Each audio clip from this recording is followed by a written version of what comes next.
Hello, my friends, Evolutionary Energy Arts family. Good morning, good morning.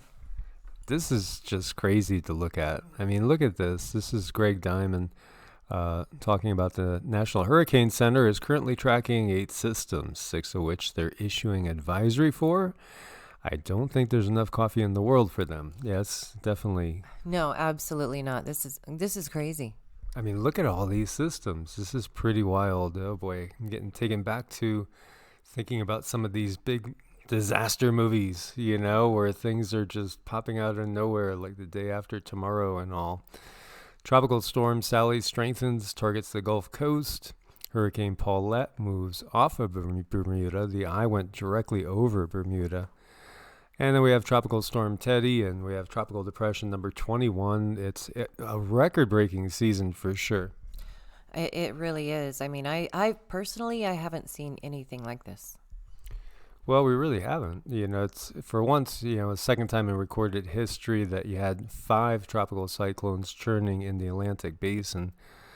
And, with the probability of more coming. And so, what are these going to turn into? Where are they going to go? I guess we just got to, keep our guard up and look at them one at a time. Yeah, stay prepared and be safe. Yeah, all these records that are falling. And, there's so much going on besides just the earth changes. And a lot of times, like if we were in normal times, I think there'd be a lot more focus on this. But right now, with everything going on, people are focusing on so many things happening just in their backyard. A lot of political stuff for sure. So at 8 a.m. Monday, Sally was about 115 miles east-southeast of the mouth of the Mississippi River, heading west-northwest at 8 miles an hour. Maximum sustained winds at 65 miles an hour and higher gusts as well. Tropical storm force winds extend out 125 miles from the center, mainly to the east. So this one is going to be a real rain producer, which will lead definitely to flooding. They also are concerned with storm surge. I would be too. I mean, I'm looking at this and thinking they really need to cover all of their bases here. There's so many things to look at, so many ways you can look at it. So Sally dumped a lot of rain over South Florida. And it's threatening with 8 to 16 inches and with some areas up to 2 feet of rain and flash flooding across the Gulf Coast from Florida's panhandle to far southeast Louisiana through the middle of the week, with a threat of tornadoes today. So, think of this. We have all these systems out there, and we don't know at this point where the other ones are really going to go or if they're going to develop. But this one is going to end up being a Category 1 hurricane at landfall.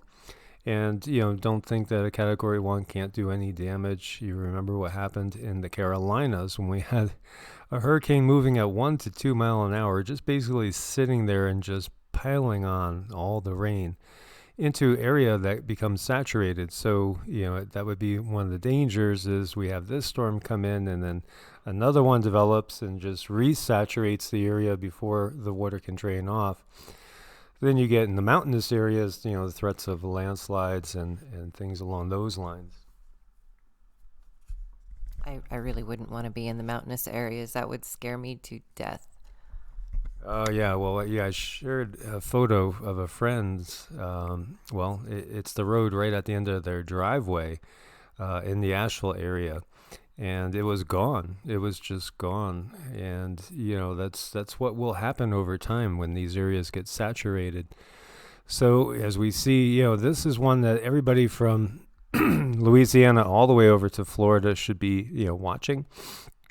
As we don't know the exact track, but the models are looking pretty certain it's going to be, right there at the border of Louisiana and Mississippi.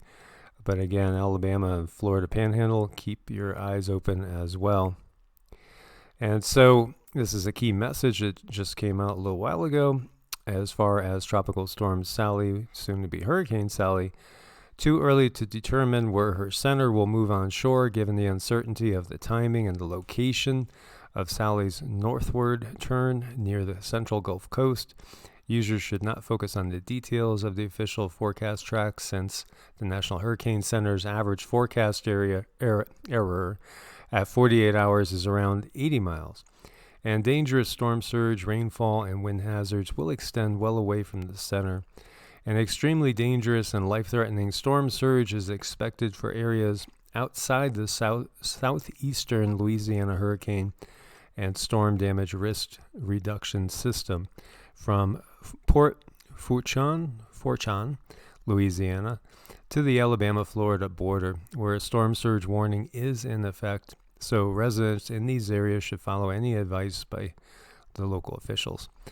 Hurricane conditions are expected by late today within portions of hurricane warning area from Morgan City, Louisiana, to the Mississippi-Alabama border, including metropolitan New Orleans, with tropical storm conditions likely to begin by late this morning.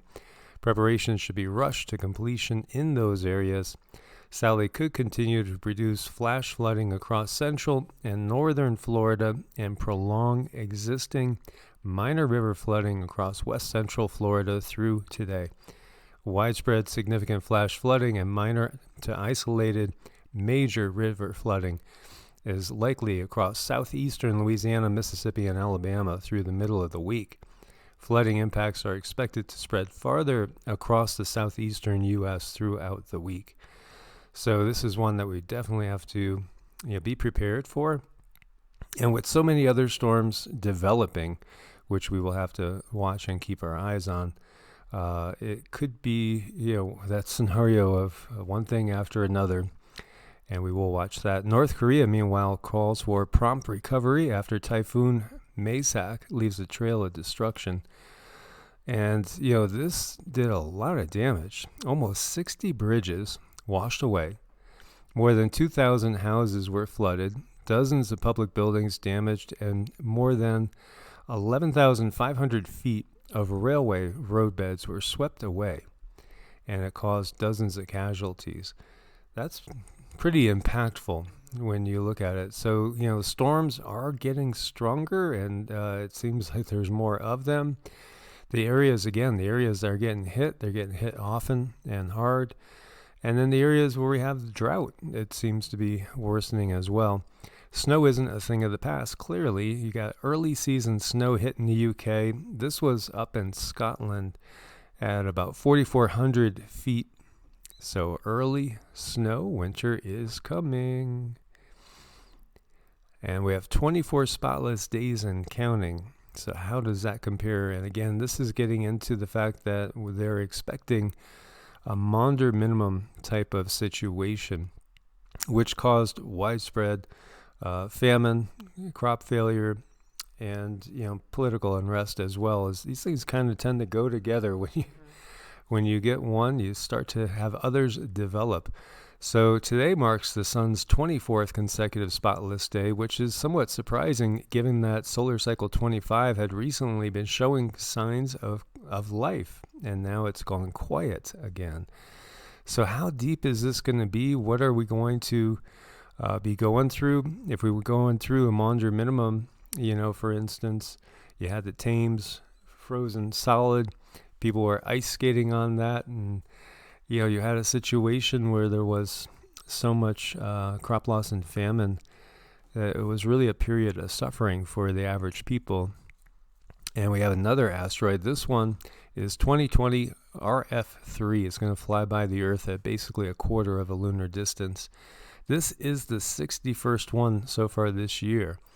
And again, a lunar distance is the distance between the Earth and the Moon. So when you see those, big headlines out of, say, like Russia Today, and they're talking about all these asteroids coming by, and then you find out they're like a full astronomical unit, millions of miles away instead of just thousands of miles away, it's not so disconcerting. But when you have them coming within a lunar distance, then that's getting closer.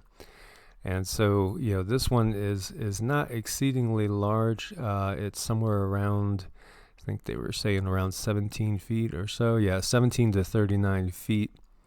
But we've had a lot of them. We have definitely had a lot of them, and some of them pop up out of nowhere. Yeah, that's kind of what I'm looking at, is there's a lot of them. And when I did see the 0.24 lunar distance on this one. That one kind of, I don't know, gave me the willies. Yeah, and we've had some even closer recently, down to, like 0.03, which is a super close call.